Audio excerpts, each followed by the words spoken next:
Bonjour, bonsoir. Un nouveau jour, une nouvelle bénédiction. Nous avons les réels plaisirs de vous inviter encore à ces moments de partage avec, je dirais les moments de communion avec le Seigneur. Alors nous allons prier encore pour vous. Nous allons vous partager la petite pensée de l'Éternel pour aujourd'hui. Père éternel, je prie pour ce mardi où tu as béni tes enfants. Je prie pour ce jour où tu les as visités, tu nous as envoyés enfants de parler à leur cœur. Merci parce que tu es merveilleux, merci parce que tu es grand. Te bénissons pour tout ce que tu fais et pour tout ce que tu t'apprêtes de faire maintenant. Amen. Alors, aujourd'hui, nous avons un grand sujet, c'est sûr, un sujet important que j'ai intitulé « Le choix qui qualifie le lieu ».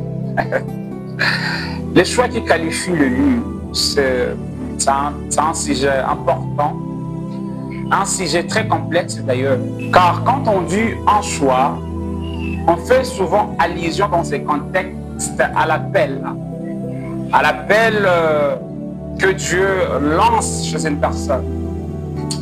Mais l'autre côté de l'élu là, ça devient un peu complexe, parce que la question à poser serait qui est un élu? Il faudrait comprendre qu'un élu peut être n'importe qui, dépendamment de la volonté de Dieu.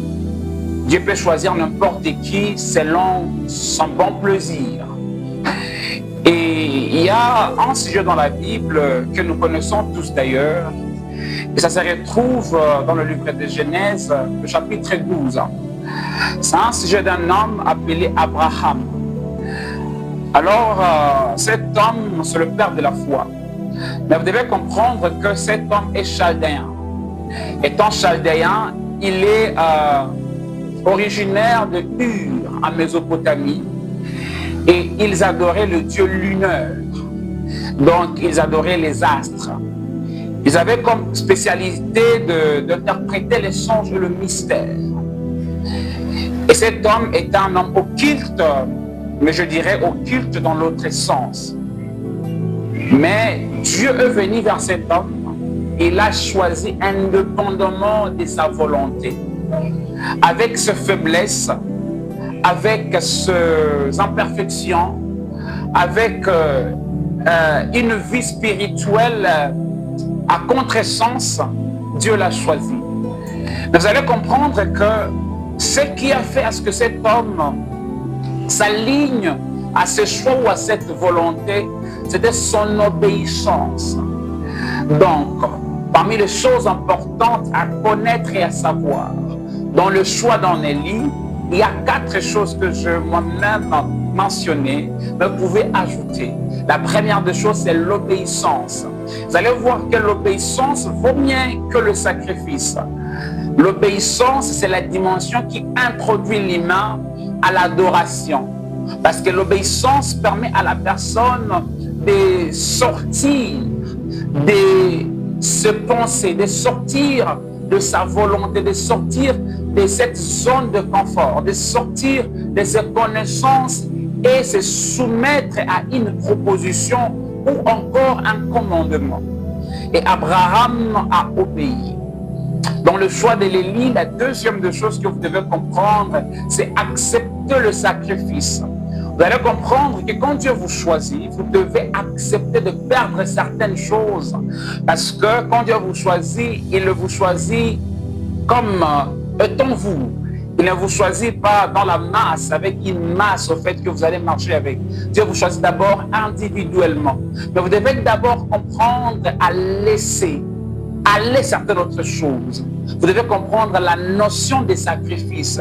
C'est ainsi qu'Abraham, dans le chapitre 12, il est dit de sortir de la maison de son père, de sa patrie, d'abandonner tout ce qu'il connaissait. Mais le préjudice ici, c'est parce qu'à son temps, quand vous allez lire la Bible, c'est le temps où les humains, les hommes, avaient comme une diversification de langues, une diversité de langues. Ils s'attachaient avec le gens de leur origine. Donc, ils partageaient la même langue. Donc, à ce temps-là, l'homme pouvait faire confiance à la personne qui parlait sa langue natale. Alors, nous allons remarquer ici que Dieu est en train de demander à Abraham de sortir de sa patrie, de sa famille, de sa maison, du lieu où on parle sa langue, afin d'aller dans une autre place. Et ici, Abraham, obéissant qu'il était, il a obéi à sacrifier tout. La deuxième des choses à savoir dans le choix d'Amélie, c'est le sacrifice. Quelles sont les choses que tu sacrifies? Tu dois sortir de ses amis, tu dois sortir de ce lieu, tu dois sortir de ces pays, tu dois sortir de cette circonférence. La troisième des choses qui est beaucoup plus importante, il faut savoir écouter Dieu. Il faut savoir écouter Dieu. Car quand Dieu te choisit, il a sa façon de te parler. Il a un langage qu'il utilise. Il a un langage qu'il utilise. Alors, si tu n'es pas à mesure d'écouter son langage, si tu n'es pas à mesure d'écouter ses expressions, si tu n'es pas à mesure d'être guidé par lui, tu vas te perdre en route. La quatrième des choses, c'est que tu dois savoir, premièrement, faire confiance en Dieu. Ou tu dois faire confiance à Dieu, comme vous voulez bien. Alors, la confiance, c'est ce qui va gouverner toutes tes actions. Parce que tu sauras que Dieu ne peut te mentir, il ne peut que te mentir. Alors, tu seras en mesure de marcher avec lui, lui faisant confiance, indépendamment de ta volonté, mais tu lui feras confiance parce que tu lui laisseras le champ libre d'opérer dans ta vie. Et ce sont les catégories primaires que nous retrouvons dans la vie d'Abraham.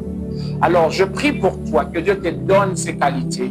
Je prie pour toi que Dieu t'amène à lui faire confiance, que Dieu t'amène à sacrifier certaines choses, que Dieu t'amène à l'obéir de manière progressive et au quotidien, que Dieu t'amène à une dimension d'une conformité parfaite selon sa volonté. Que Dieu te bénisse et dites-nous combien ça vous aide. Dites-nous où est-ce que vous vous trouvez maintenant par rapport à cette catégorie. Est-ce que Dieu vous a parlé, mais vous n'arrivez pas à laisser certaines choses? Est-ce que Dieu ne vous a pas encore parlé, mais vous sentez qu'il y a quelque chose qu'il veut que vous puissiez faire? Dites-nous et nous serons très bénis de vous venir amener dans le commentaire. Je répondrai moi-même à vos commentaires, dépendamment de combien vous nous direz ce qui se passe dans vos vies. Merci beaucoup.